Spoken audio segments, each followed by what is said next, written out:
한약을 가장 사랑하는 닥터들 한가닥.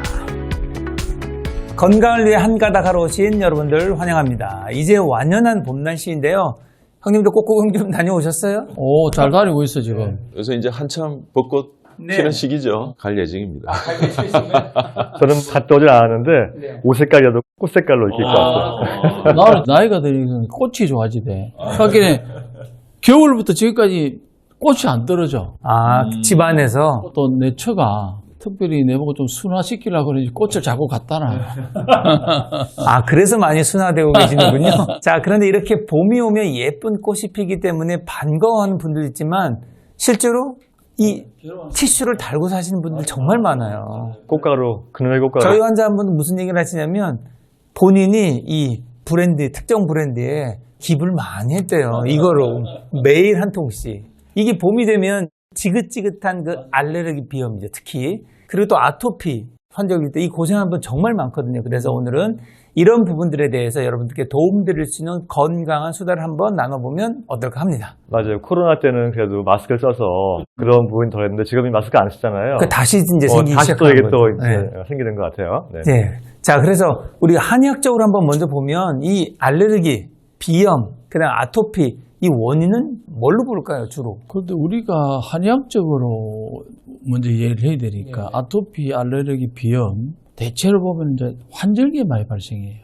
계절이 바뀔 때. 그런데 이제 계절은 바뀌는데 몸이 덜 바뀌다 보니까 적응하는 반응이 그것이 과하게 이제 콧물을 흘린다든가 기침을 한다든가 내지는 아토피라는 그런 피부의 알러지 반응을 나타내는데 염증이나 여러 가지 원인이 있는데 아직은 지금 현대의학은 밝히지는 못하고 있어요. 그냥 뭐 유전적인 환경이다, 요소다, 그냥 환경적인 요소다, 내지는 이제 면역 반응의 이상으로 알고 있는데 한의학적으로는 분명히 나와 있습니다. 물론 이제 피부라든가 호흡기, 내지는 뭐 코라든가, 그 다음에 뭐 어떤 폐 이런 것들은 한의학에서는 이제 호흡기 계통인데 호흡기 계통이 주로 하는 일이 뭐냐니까 이제 계절의 변화를 예측을 해서 미리 반응을 해서 조율할 수 있는. 그러다 보니까 체온이 떨어진 사람들 많이 작동하는 경우가 많고요.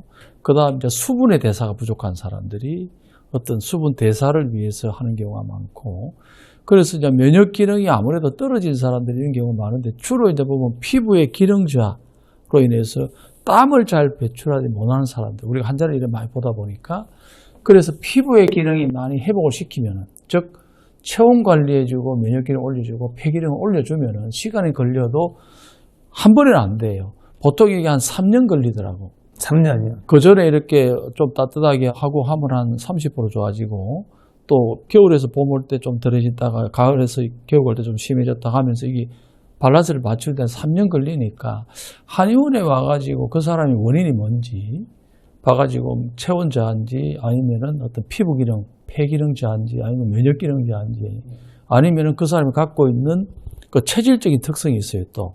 그래서 꼭 나쁜 것은 아닌데 너무 심한 경우는 이제 병원의 도움을 받지만은 원인 치료를 하는 데는 한방이 좋으니까 꼭 한번에서 진찰하면서 치료받는 게 좋을 것 같습니다. 예, 진짜 맞는 말씀이에요. 왜냐하면 그 WHO에서도 비염은 불치병으로 일단 결론이 난 거예요.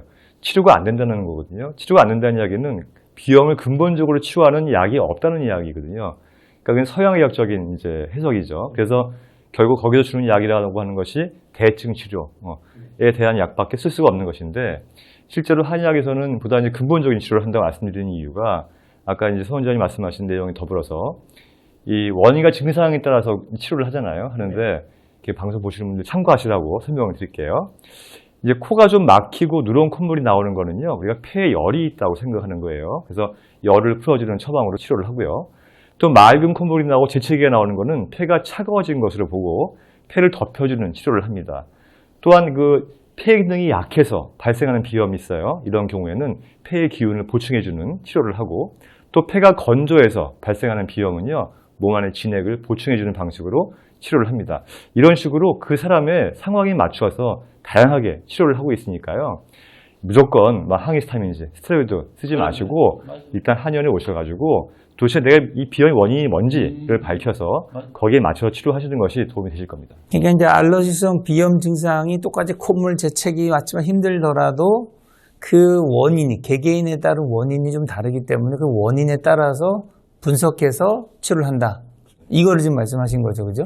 네. 자, 그러면 요즘 알레르기나 이 아토피는 난치성이라는 얘기를 한단 말이에요. WHO에서 그게 했다 그러고. 정말 이 평생 관리하면서 살아야 되나, 이거? 어떻게 해야 돼요, 이거? 네, 저는 이게 옛날에 꽃가루에 우리가 콧물 흘리는 사람이 우리 어릴 때만 해도 거의 없었거든요. 근데 지금은 조그만 음식을 잘못 먹어도 두드러기 알러지가 일어나는 사람도 많고 또 꽃가루나 화학물질이나 이런 데도 예민한, 그러니까 알러지라는 것은 외부와 내몸의 경계면에서 생기는 과민 반응이거든요. 자, 그러면 우리가 발생학적으로 보면 위와 장의 점막도 겉에 피부가 속으로 말려 들어간 또 다른 숨어있는 피부거든요. 그러니까 우리 외부의 경계면은 눈에 보이는 피부뿐만 아니라 폐기관지 호흡기, 위와 장의 점막도 말려 들어간 숨어있는 피부, 경계면. 속피보다. 예. 그러니까 이 경계면에 음식으로 인한 자극, 그 다음에 공기나 오염으로 인한 자극, 이게 연동되어서 서로 이렇게 확산하듯이 반응이 일어나는. 그래서 폐기관지에 자극을 받거나 음식을 통해서 위와 장의 점막에 자극을 받아도 이게 피부까지 껍데기의 모든 공명현상으로 똑같이. 그래서 아토피 환자들은 비염이 필수적으로 따라오는 경우가 많고 이 장에 어떤 예민 반응이 일어나는 경우가 많습니다. 그래서 한때는 이 알러지 아토피를 위생가슬이라고 했거든요. 그러니까 장에 기생충이 사라지고 너무나 우리가 위생적으로 깨끗한, 그렇게 해서 이제 전염병이 이렇게 좋아진 면도 있지만은 너무 경계면이 과민해져서 오는. 자, 이런 부분을 어떻게 우리가 해결하는가가 이 알러지를 접근하는 좀 본질적인 문제라고 봅니다. 그 말에 일리가 있는 게 우리도 이제 한의원에 많이 오잖아요. 아토피, 알레르기, 비염 환자가 오는데 해보면 잘 되는 사람, 안 되는 사람이 있는데 공통적으로 좋아지는 경우는 이 케이스예요. 보통 그 사람들이 운동을 통해서 내지는 사우나 아니면 통해서 땀을 흘리면 거의 회복이 됩니다. 이 알레르기든 비염이든 아토피든 왜 그러냐 하니까 몸을 따뜻하게 하게 되면 대사가 좋아지면서 냉기도 몰아내고 열기도 몰아내면서 대사가 이루어지면은 호흡기라든가 폐 기능이 활발해집니다. 그 다음에 이제 안 되는 경우가 있어요. 너무 항히스타민제라든가 뭐 이런 항생제를 많이 먹은 사람, 안 되는 사람이 있어요. 그런 사람이 해보면 한 20, 30% 되는데 그런 사람은 내가 처방을 합니다. 무슨 처방하세요? 어떻게 하느냐 하면은 외국을 가라. 그럼 거의 90% 치료가 돼요. 외국을 가라고요? 어디 가냐면 이게 캘리포니아. 극단적인 처방 아닌가, 이거? 외국 가라는 거? 그런데 왜냐 한국에서는 치료가 안 돼. 사계절이 있고 너무 괴로운 사람은 진짜 나가요. 캘리포니아가 제일 좋아요. 캘리포니아. 아, 여기도 특정 지역, 이거 괜찮나요? 하와이도 좋아요. 하와이 가까이 있는 사이판에 가서 그 왜 그러냐? 따뜻한 데서 1년 내내 온도 변화가 적은 데서 따뜻하고 건조한 게 중요해요. 건조한 데서 1년 정도 하면 한 40, 50% 좋아지고 어떤 사람 1년 만에 90% 좋아져요. 그 다음에 3년 정도 있다 보면요. 거짓말같이 좋아져요. 그 다음 우리나라로 또 재발하는 경우가 있는데 아니, 그러면 나가서 살아야 되잖아요. 극단적인 사람들. 돈이 쓰면서 극단적인 사람들 얘기. 아, 그래요? 그러지 안 되면은 내가 또 알려드릴게요. 돈 적게 드는 방법. 우리나라에서 좀 따뜻한 데 가서 주로 보니까 바닷물 있죠. 추울 때는 못 들어가도 바닷물에서 좀 담그면서 태양을 충분히 쐬게 되면 거짓말처럼 엄청 좋아집니다. 한의원에서 한 3개월 치료할 거를 그런데 한 일주일 만에 좋아질 경우가 있어요. 그래서 자연을 이용하는 습관을 들이고 그 다음에 자연 치유인 한의학을 이용하면 근본 치료가 가능한 경우가 많습니다. 근데 이렇게 일괄적으로 얘기를 하기에는 이게 예를 들어 우리 아토피 피염을 생각해 보면 경중이 있잖아요. 경중. 정말 아토피 심한 사람들 중에는 굉장히 심하잖아요. 2차 감염까지 돼서 막 굉장히 피부 전체적으로 손상이 크잖아요. 이런 경우에는 우리가 스테로이드를 어쨌든 많이 복용하고 바르고 하거든요. 이 스테로이드에 대한 의견은 또 아마 여러 의견이 있으실 것 같은데. 저 같은 경우는 뭐 극단적으로 네, 오늘 극단적인 노선 타셨어요, 오늘은. 저는 어느 경우도 못 서게 합니다. 네, 어느 경우든. 아무리 심한 경우도 환자가 견딜만 하면 하시고 아니면은 저는 쓰면서 치료를 안 하게 해요. 쓰면서 치료하는 거는 독을 먹고 해독하면 이 의미가 없더라고. 그래서 저한테는 다 선택을 합니다. 자기가 이길 수 있으면 본인의 병은 본인이 치료하니까 내가 도와주고 가이딩 티칭을 해줄 테니까 6개월 걸릴지 1년 걸릴지 3년 걸릴지 나는 모른다. 그러나 그걸 하고 하는 사람 저는 안 봅니다. 아예 헌장을 안 아예 안 받아들이네. 보면 보냅니다. 진짜 극단적이시군요. 네, 진료도 극단적으로. 극단적으로 합니다. 제가 이제 편하게 할 수 있는 거 한 가지 말씀드릴게요. 그 식염수나 주경 같은 거 있잖아요. 주경. 예. 네네. 이제 물에 좀 섞어서 코로 들이마시는 거. 생리식염수로 우리 코 세척하듯이. 맞아요. 네. 코로 들이마셔가지고 입으로 나오게. 그것도 좋은 방법 제가 알려드릴게요. 그럼 쉽게. 요번에 극단적이지 않고 아주 순리적으로. 실제로 현실에 할 수 있는 방법으로. 첫 번째, 따뜻한 수분을 충분히 먹어야 됩니다. 충분. 따뜻한 거. 그다음 일단 두 번째, 따뜻하게. 네.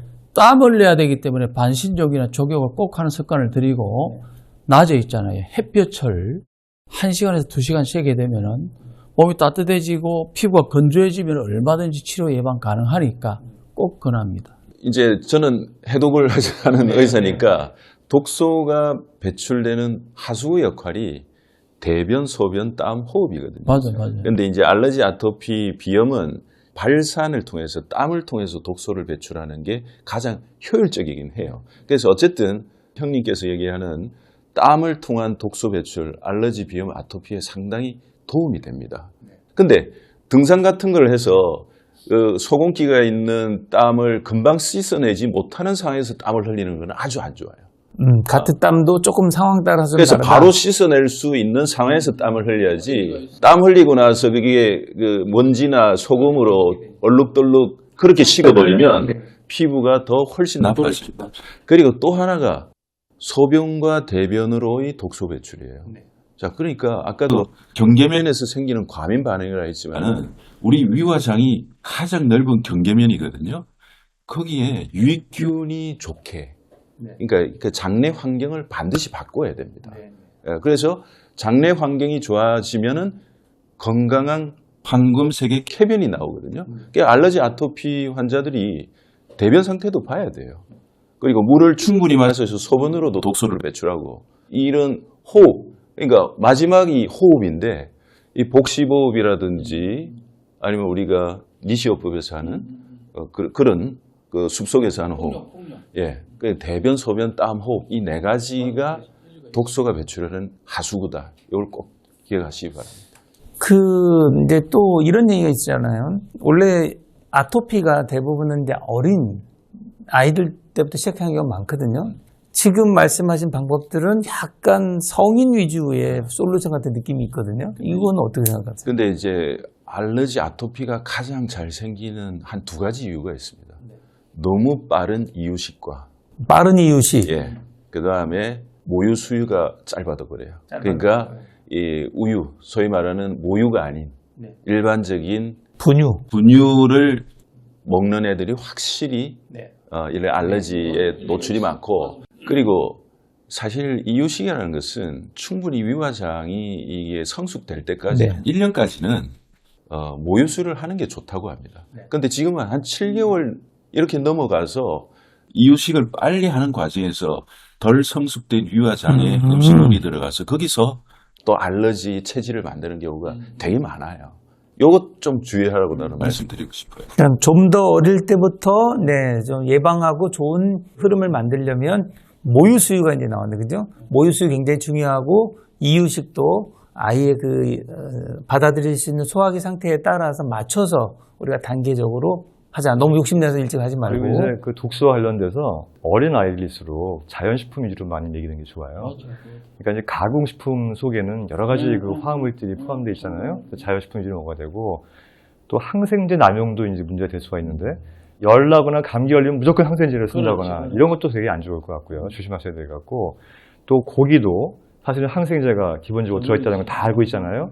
가공육들 특히, 그렇죠. 그죠? 그러니까 육식이나 또 가공식품보다는 자연식품, 채식 위주로 해서, 물론 이제 채식만 하는 것도 좋지 않지만 어쨌든 골고루 먹을 수 있도록 그렇게 좀 신경 써주시면 훨씬 더 알러지로 인한 질환을 예방할 수 있을 거예요. 그렇네요. 자, 알겠습니다. 오늘의 불청객, 봄철의 불청객이죠. 알레르기, 아토피에 대한 얘기를 나눠봤는데, 우리 세채형님 마지막 진맥 한마디 해주시죠. 네, 우리 경계면이 피부뿐만 아닙니다. 기관지, 호흡기, 위와 장의 과민한 부분을 해결할 수 있는 생활습관, 식습관을 가지도록 합시다.